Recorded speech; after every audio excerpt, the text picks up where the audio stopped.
so everyone can hear. So the question was, how do I check you cheating? It's really easy. Variable names, spacing, like white space, function names, all these things, there's no reason for them to be identical, right? But when they're basically the same or obviously just switched out, it's really easy to tell. There's literally an infinite number of ways to solve any of the problems that we're going to do. Obviously, earlier on, when the problems are simple, there will be more commonality. But what I do is I use the software for comparing code, and it shows you overlaps, like how close everyone's code is to everyone else's. And so I compare everyone's code in here to everyone else's, plus all previous years. So if your buddy from last year gives their assignments, if you use it, your buddy is going to get nailed for cheating too, so that sucks. But yeah, I do a comparison. And then what you do is when you see that, who here is in first year stats? Well, just a stats course. Who has taken a stats course? All right, slightly better than I was, okay. All I have to do is compare everybody to everybody else and then look at the distribution of overlap, right? And I can look at that distribution of overlap and say, okay, well that right there is what I will assume your typical overlap is just by chance. But then when you look at that distribution and you have all these outliers, it becomes really easy to tell. I mean, I can calculate a probability value that happened. So it could be like, wow, the chances of your code being the same is less likely than getting struck by lightning, you know. I just thought it was more like math, where everyone kind of used the same problem and the same formula and the same answer. Earlier on, it's going to feel a little bit more like that, because again, the simple problems. But as you go, you're going to start to see where things will differ and how there are so many ways to go about solving these problems. Yeah. Now, say for example, like I get stuck on remembering how to do a certain piece of code or whatever. Like, say just take an easy example, like I forget the code to put text into a website, and I ask a buddy, "Hey, do you remember the code?" Is that still considered? No, that's fine. But if your code is like, oh, you have the exact same function, that's not fine. And function, I mean like the function you wrote, not that you're using some module function, which is all stuff we'll talk about in a week or so. At this point, don't worry because there's no assignment. And you're supposed to cheat during the labs, so. Okay. So work together. Other questions? Yeah. Do we have a lab tomorrow? Yeah. Okay. Labs start this week, yeah. Okay. And I said yesterday it's best 11 out of 12. No, it's best 10 out of 12. I don't know why I said that. Yeah, because you said if you don't show up To 2, yeah. Then the only reason I noticed is because I went and rewatched the video to make sure the audio was fine. And then I was like, wait. And I just happened to go to that spot, and I was like, well, that doesn't make any sense. So, at least someone was paying attention. Cool. Yeah. Can we even have like Anaconda, like the spider installed before the first lab, or are we just going to be using collab for that? You could use whatever you want. If you want to use, for everything, officially we're using Colab. So if you don't want to install Anaconda or PyCharm or Spider, if you don't know what I'm talking about, don't worry. Then you don't have to. If you want to, go for it. And if you want to use your installed version, cool. But it's just so much easier to use Collaborate or Colab because there are differences between, like you can see like half the room has Macs and the other half has like a Windows computer, and those differences can get in the way and it becomes a pain. So it's always a struggle. So this right here, it's just online in the cloud. So much easier. So yeah, you only really need to worry about Colab. Yeah. If I were using like PyCharm, like say what we were doing, that's would that be considered cheating? No. And like, you won't be programming on a computer for a test or anything, so it won't matter. If you want to use PyCharm, go ahead. No, I used my credit report yesterday and all that. So I was just wondering, and I saw the differences between it, so I was just wondering. Like, I wasn't sure how tests were going to work, and that's the only reason I was asking. Gotcha. Cool. Anything else? Yeah. What do our tests look like? You'll find out later. Usually my tests Like, I'll have simple questions, like, oh, write the code to do a linear search. You'll learn what that is. Like things that you can write only a couple of lines of code, really, right? If you ever are writing one of my tests and you're writing like dozens and dozens of lines of code, you're doing something wrong. I don't ask those types of questions. If I do, it'll be separated such that they're little snippets. Typically, a lot of times in computer science, what we get excited about is, okay, here's a problem, here's what I want, write the code to do it. Sometimes I say, here's the code, here's the input, what's the output? So you have to interpret the code. And sometimes it's, here's the program, here's the output, what would the input need to be to get that? So it's similar to math, right? Sometimes in math it's like, well, find the function, right? Well, that's like writing the program. Sometimes it's like, well, here's a function, what's the output? Well, you take the input, you pump it in, and there you go, it's the output. Same idea, really. It's just how we construct these things is a little different.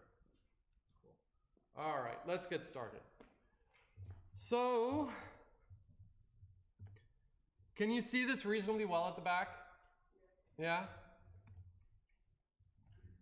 How about this?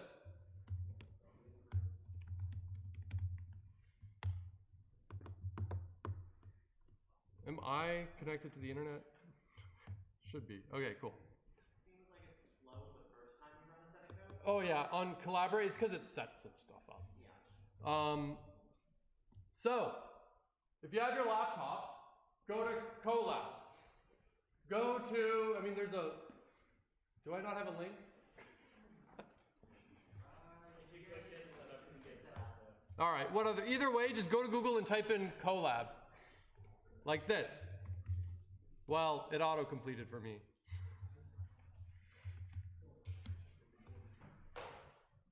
There. It was the first hit, and then you just create an empty new notebook. What's really cool about Colab is you can write code and notes, so it becomes a place where you kind of have both. So if you want to just take your Computer Science 161 notes in Collaborate, that's pretty cool. I'll show you an example of that in a moment. Oh, and also, I almost forgot. I did add a link to the GitHub page. And just to show you what I mean, so I made what we call a pull request a little earlier. This is an aside. If at no point you use GitHub during this course, it's fine, just one sec. Then, you don't have to. But for those of you that you might be interested in this, all it works is like this, I found a little mistake, or something I wanted to change in the lecture content. So I made the change, I pushed it to GitHub, and I created a pull request. You click it. Whoop. You look at what it was. You can see where the changes are. And then a buddy of mine came, looked at it, just to have a second set of eyes, just to make sure no mistakes happen. They approved it. Done. So it's approved. So now I can just merge it into the course content. Before I do that, I'll show you what it was, and I'll show you how the system is, or the process is just automated. Oh, here's the link to the GitHub page right here on the main page. I think it was topic 12.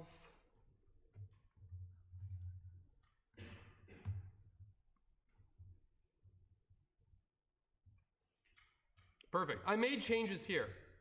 So this is currently airport code and airport list, but I added an underscore between the two words and a space after this comma, because that's just better conventions for Python. So I wanted to make this change. So that's all I did. You can even, when we go here, you can really see them. All I did is changed airport code to airport underscore code and airport underscore list, and added that space. And then the same down here as well. So that's all it is. I go back here, it was approved, so I can squish and merge. Okay, delete. Now, there's some processes running in the back that will automatically go and update that website. It won't be instantaneous, it might take a minute or two, so we'll come back here and I'll refresh this page just to show you that it does in fact work. But anyone here in this course, anyone from anywhere in the world really, because it's entirely open, could make contributions to the course content. So feel free to do so, I think it'd be kind of cool. Anyways, let's go back to topic 1, the end. All right, so if you're at Blackboard Collaborate, if you're at Google Colab, type this in, print, open parenthesis, quotations, hello world. Yes, you had a question, pardon me. Do you want us to be logged in under our personal Google account? It- Or do we need to be in the school one? It doesn't matter. I just use my personal one because it's easier. And it syncs with your Google Drive if you use Google Drive, which is pretty cool. So that's a way you will never lose a backup in 161 is because if you do everything on Collaborate, it's automatically backed up. So if anyone says, oh no, my dog ate my homework and I don't have a backup, I know that's not true. So yeah. Hello world. And then once you do, once it's there, hit run. And you should see the words hello world pop out. And I'm gonna add there.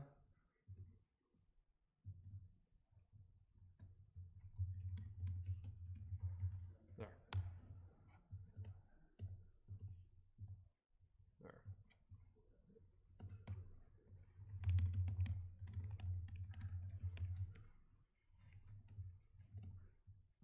There. So you can kind of see how you can write code, end notes, and Collaborate and save that notebook. It's kind of cool, right? It helps keep everything together. Yeah.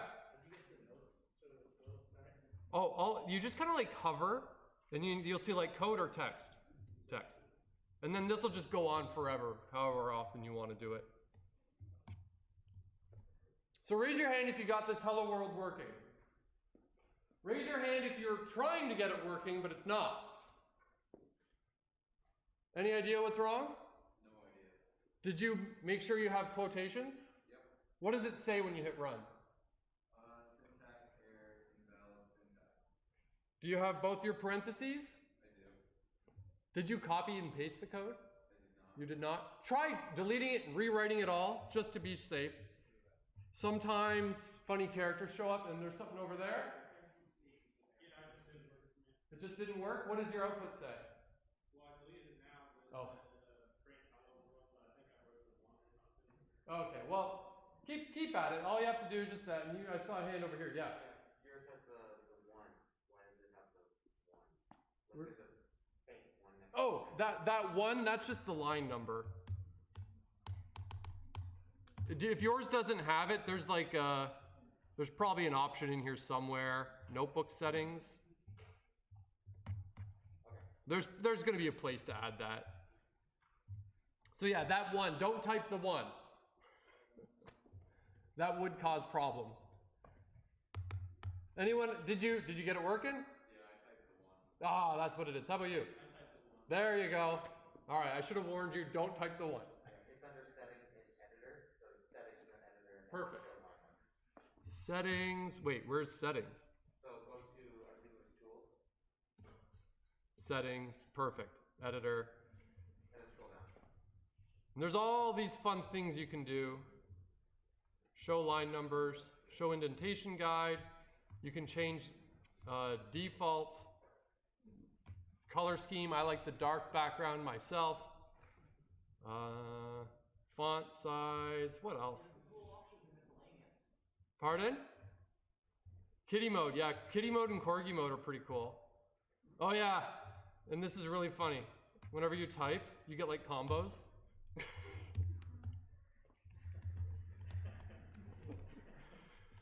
But I don't recommend using those. But they exist if you want to spice up your programming. All right, let's get rid of those. And no power. Cool. All right, cool. So if you've never written a program before, you just did. And I'm not being silly, that's a program. Now, despite potentially never seeing this code before, anyone want to take a wild guess about what it did? What you did is you told it to print, and then you put running, you told it to say the word hello world. Bingo. I just said, print this out. And then Python said, okay, hello world. That's it. That's it. It's a simple program, but it's a program. What if you don't put a quotation? Try it. What happens? It won't work. It won't work. You spoiled the fun, but yes, you're correct.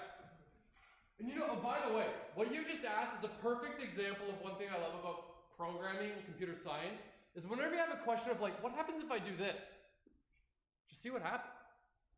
Just try it. Your computer won't explode. Don't worry.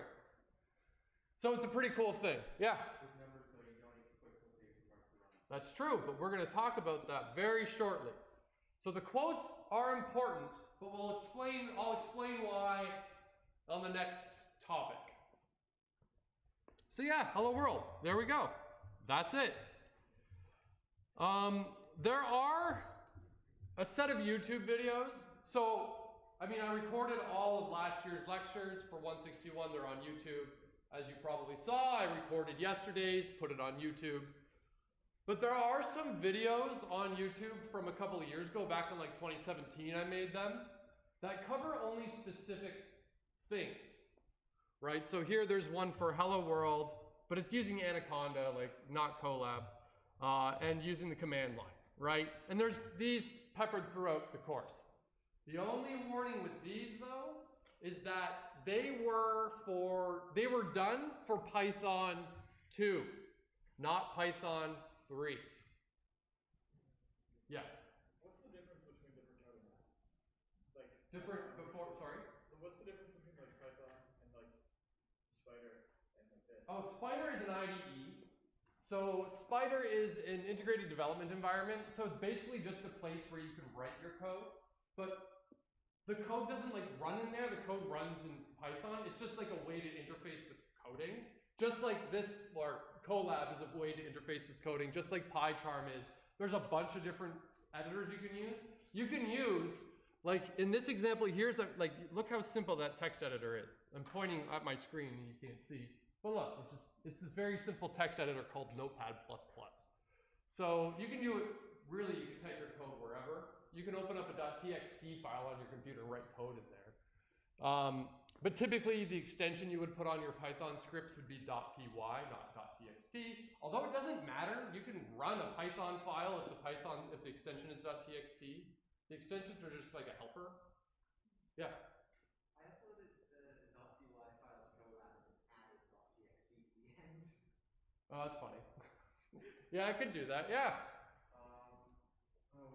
I was trying to use the texter we used yesterday. I can't remember what it's called. But anyways, I downloaded TextMate on my Mac because they didn't have the texter you were using in your videos yesterday.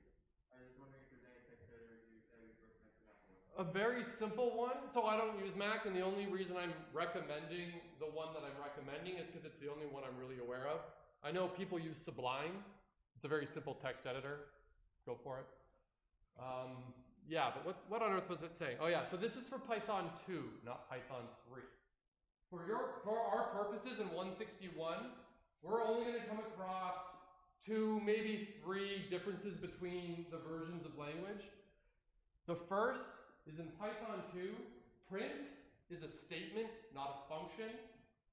That's a fancy way of saying, see in that example I don't have parentheses around the hello world, right? That's it. In Python 3, you need the parentheses.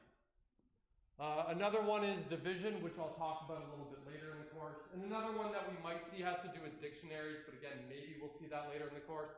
For our purposes, if you're watching these videos for help, just note that you need to add the parentheses for your print. That'll be the only real difference. Yeah? Pardon? Go for it. You don't ever ask me if you have to go. Just go for it. Any other questions? Yeah. How close is Java to Python? That's a hard one to answer because it's all relative. It's fairly similar, right? The languages, they're the same style of language, object-oriented. Python is probably a little bit more accessible, so you might find it easier than Java, but they're going to be very similar languages. But you can make an argument that they're very different as well, but at this level, we could consider them fairly similar. And you'll see, like as we go, you'll see Like the algorithms will be the same, it's just the syntax. You need Java syntax or Python syntax. All right. Yeah, so there's those. Cool. All right. Did anyone try anything interesting with Python yet? I figured you did because you were telling about all the things you were trying. What'd you do? Literally yesterday, I tried reading your the first 3 lessons and all that.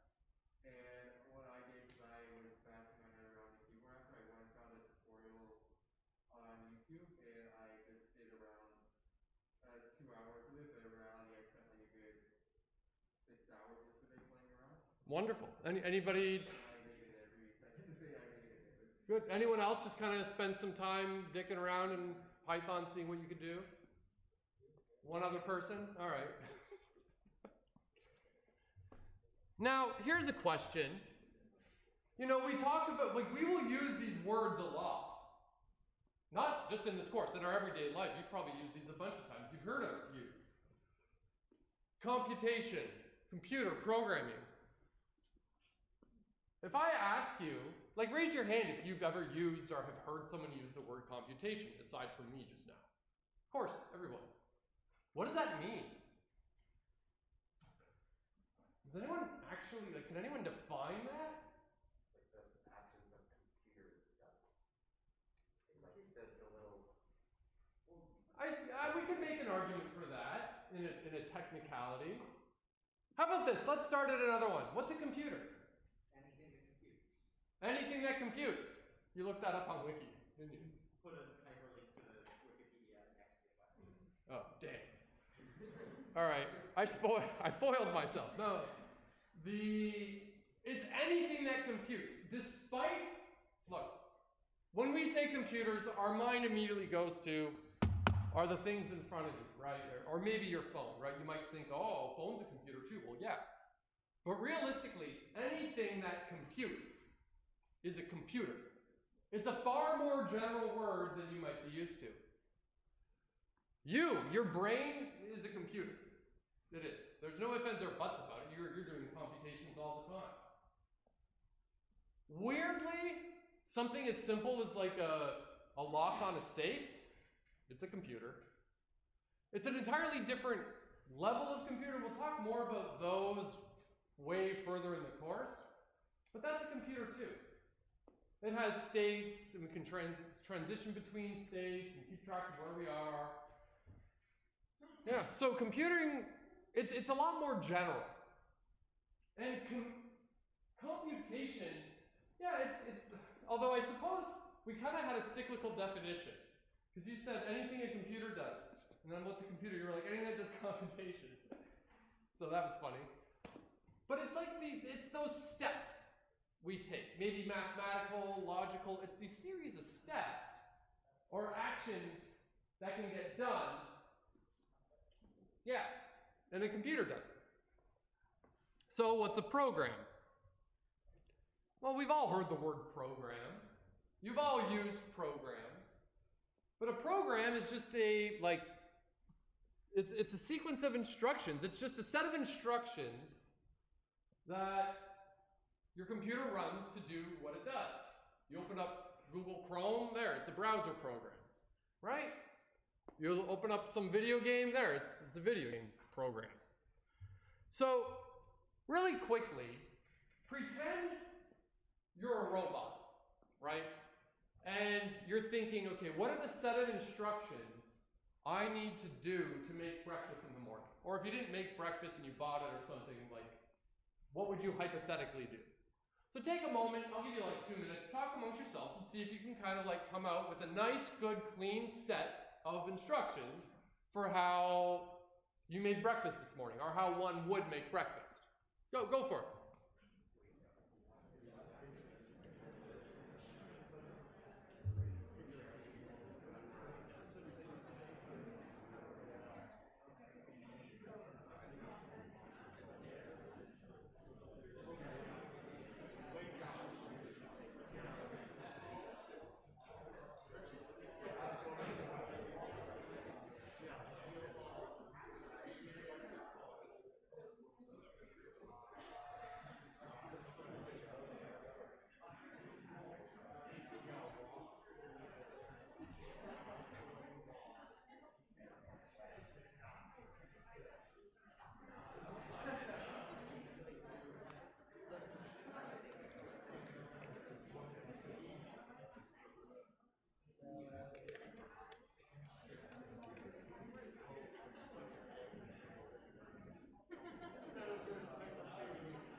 might be some things that there's nothing in this course that you would notice. All right. Who here thinks their partner had a really good description? Who's your partner? All right. Give me your program. I'm you.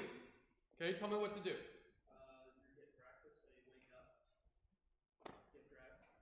Well, hold on a minute. I feel like you skipped some steps there. So it needs to be way more in depth than that. Sure, why not? Open your eyes. Sit up. Sit up, okay. Get out of the bed. Get out of the bed. How? Do I just like roll out? Flop on the Put your ground? leg out, put it on the floor, put your other leg out. Okay, now I'm being mean, alright? So first of all, that right there, what you were explaining, yeah, it's a program. It's the set of instructions that if you follow these instructions, you'll achieve your breakfast. Okay? Now, I was being mean by like asking you to drill down, right? Like, oh, you wake up, right? Put on your clothes. How do you do that? I was being mean, but it demonstrates this idea of abstraction. I could tell you how to make spaghetti. Boil some water, throw pasta in there, wait 10 minutes, you're done. Right? And you can do that. Chances are you are all capable of doing that. But you can't tell that to like a computer. Right? The computer's going to be like, what the hell? That's not a thing. What? You would need to be more precise. You need to really narrow in on the details. Because we operate at a fairly abstract level. But computers don't. And here's a funny thing when you think about it. Print, right? Think of that print function we were using. What did it do? Well, it printed stuff to the screen. Well, how did it do that? Does anyone in here know how it did that? No. You know that it does, and that's fantastic. You don't need to know how print makes the pixels on the monitor appear in the right configuration the way you want. You don't need to know that to be able to just use print, right? You don't need to know all the inner workings of an internal combustion engine to drive a car. You don't. You don't need to know those things to be able to use it. So, we as humans and computers operate at various levels of abstraction. We could talk about the zeros and ones, the low voltages and high voltages running through the semiconductors on my laptop, right? We could talk about that. We're not. I'm going to talk about print. That's a much nicer level of abstraction. Just print this out. Boom, it did it. I'm happy. So abstraction is an important concept to be aware of.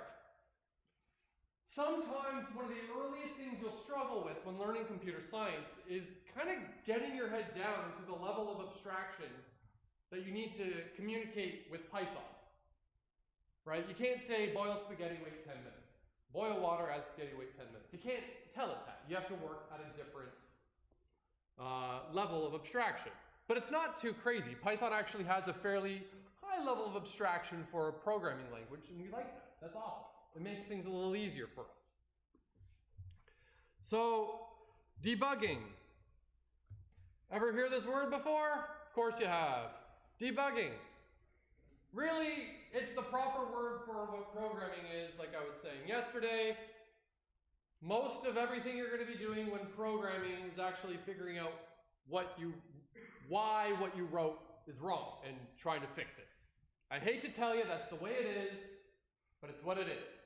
And I'm just emphasizing this now, so when you are stuck debugging for half an hour, and you're like, well, I'm not getting anywhere. No, you are. Debugging is the process. You have to make 128 mistakes before you get it right. You can think of it that way, right? You're going to fail every time before you succeed. But that's just how everything works. Not computer, like that's how life works, right? Like it's not that different. But people, if you're used to just like writing the answer and being right, you're gonna have a bad time. I always think like, I'm really glad that I grew up playing Super Mario Brothers because you die a billion times, but you keep trying, right? You keep trying, you keep trying, you keep trying. So, maybe it trained me to like, just keep at it, right? Sure, you didn't win yet, but keep going. And then you finally win. Think of every time you've played a video game and and then you finally beat it. But how many times did you fail before you beat it once? If you're playing Dark Souls, probably a lot, right? So it's like that. Just expect to be wrong until you're right. That's normal. That's expected. And assignments in this course will take a while. It's funny, I have people come to office hours and they'll be like, I'm stuck on this assignment. I've already been working on it for an hour and a half. I'm completely stuck. I don't know what I'm doing. And I think to myself, like, an hour and a half? That's going to take you a lot more than that to get these working. I mean, you'd expect to work hours and hours and hours on an essay. Why would you think you could get this assignment done in an hour and a half? I mean, programming isn't easy. It's a hard skill. But it's a skill that if we take our time and practice, we'll learn. Okay, so languages as a... I just want to check on the time here. What do we got? 48. Perfect. Languages, like right now I'm speaking English, right? It's a natural language. It's a language that, we just use to communicate. We all understand what it means. There's all these rules we have in English, and then for every rule, there's 2 exceptions for that rule, and everything. You know how it just doesn't make, Natural language processing is a very difficult thing. We can do it. We have a chunk of our brain that's good at that. But computers, they don't like the natural language, at least not as much as they like formal languages. Python would be an example of a formal language. Mathematics is the formal language. It's a language that communicates information, but it's got a much more rigid set of rules. It needs to be consistent, it needs to be all these things, okay? It's got all these requirements we have. But the trouble is, and this is a very fascinating thing, some of you may have heard of it. Anyone ever hear of the halting problem? Ever hear that phrase before? Okay, it wouldn't be unusual if you haven't heard it. How about incompleteness theorem? Anyone hear that? No? One? Cool. It's a weird thing that if you go back about 100 plus years ago, someone proved in math that they proved that there are true things in our universe that are unprovable. It's a weird thing to think about, right? But someone proved that there are things in our universe that are fundamentally true, but could never be proven. And the same thing goes with programs, It's because it's based on the same system, okay? Which is weird, right? And an example of where we run into trouble is, if I say to you, this statement is false, as a human hearing me speak English, you go, this statement is false, okay, whatever. You parse that sentence in your head. But when you tell us, a formal system, this statement is false. That's trouble, right? Let's think about what that means. First of all, the interesting thing here I want to emphasize is that the statement has this self-reference. Okay, self-reference is usually where things go weird. So the statement is making an assertion about itself. It's saying this statement is false. Okay, so if I read that, it would tell me that, so if this statement is false, that would mean that what that statement is telling me is not correct. So if the statement's not false, it must therefore be what? True, yeah. It's not a trick question. So this statement is false, so I shouldn't trust what the statement is saying. And the statement is saying that it is false, and if I'm not trusting it, I should therefore conclude that the statement is in fact true. right? But then we've got a problem. If the statement is then true, well, the statement is saying that this statement is false. Do we see the problem? The statement is telling me that I can't, that it's false, right? So it must be true. And if it's true, then I can read the statement and agree with what it says. And what it says is that it's false, which means that I can't. That means it must be true. But then it's saying it's false, and then if it's false, then it must be true. And then, do you see the issue? If it's false, it's true, and if it's true, it's false. Right there we have a paradox. There are other ones too, like what happens when Pinocchio says, "My nose is going to grow now"? Well, if he's telling the truth, that means it's about to grow. But of course, we all know Pinocchio's nose only grows when he lies. So if it grows, that means he must have been lying. But he said it was going to grow. Do we see the contradiction here? Whatever you do, don't let Pinocchio say those words. He will explode. Because that statement, it doesn't work. If he says, "My nose is going to grow," and it grows, he was telling the truth. But his nose only grows when he's lying. So it could only have grown if it was lying. And if he was lying, it wouldn't have grown. If you're having trouble with these, take a little bit of time to think on them, because these are huge, important concepts. To me, it's kind of funny that these are some of the most important concepts in mathematics that weirdly you've never heard about. I didn't hear about until way later. But to me, this is something that I feel like I should have been warned about before. I don't know. Yeah. If you want to learn more about it, have a look at these. Incompleteness theorem. Okay, there's a lot of terminology around computer science, right? We can talk about like, hardware and software. Okay? These type of things aren't on the test. It's just there's jargon used that you're going to have to understand because I'm probably going to use it and just have an idea of what it means. So hardware, that's like the physical stuff, like your physical computer, and the software, those are the programs running on the computer. I/O, that's input-output. It's not 1 and a 0, it's an I and an O. Processors, that's like the thing doing most of all the computation on your computer. That's where like the zeros and ones go through to calculate stuff. RAM, hard drives, although those are turning into solid state drives, but hard drives, that's like longer term storage. RAM, random access memory, that's where your computer puts like the running program. So like the program is stored on your hard drive, but when your processor wants to run all that stuff, well, it'll put it in RAM. I'm speaking in like generalities, of course. Binary, that's zeros and ones. You've probably raise your hand if you've heard of binary and zeros and ones before. Of course you have, it's everywhere.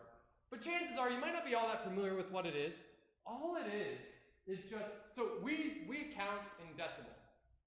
0, 1, 2, 3, 4, 5, 6, 7, 8, 9. Right? We have 10 symbols starting at 0 all the way to 9.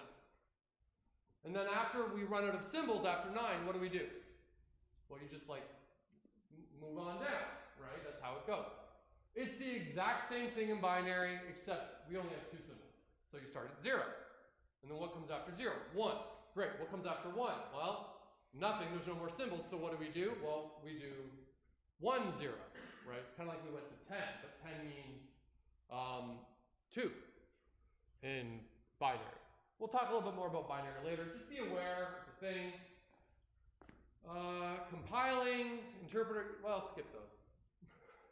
All right, so you know what? Open up Collaborate and write a simple single line Python program to write whatever message you want. Just do that, get it working, make sure you're happy, it's all running. Don't write the number 1.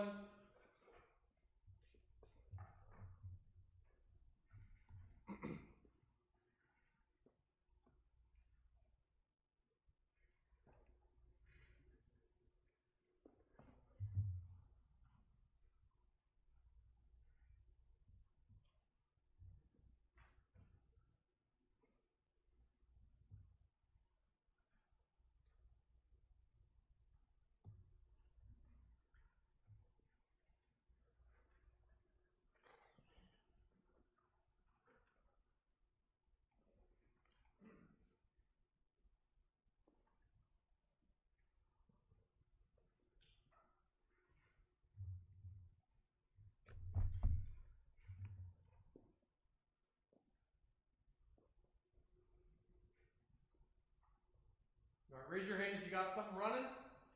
Raise your hand if you want like 2 more seconds. Okay. So print is a function. It prints out whatever you see. If you have your program up there and you put that like string in with quotations, put in a number instead. Put in some integer and hit run, see what happens. But don't put quotes around the integer. Just brackets? The print. So print, parentheses, and in the parentheses, just some number. So print is just a function. It prints out whatever you want to print out. It's going to be one of your best friends.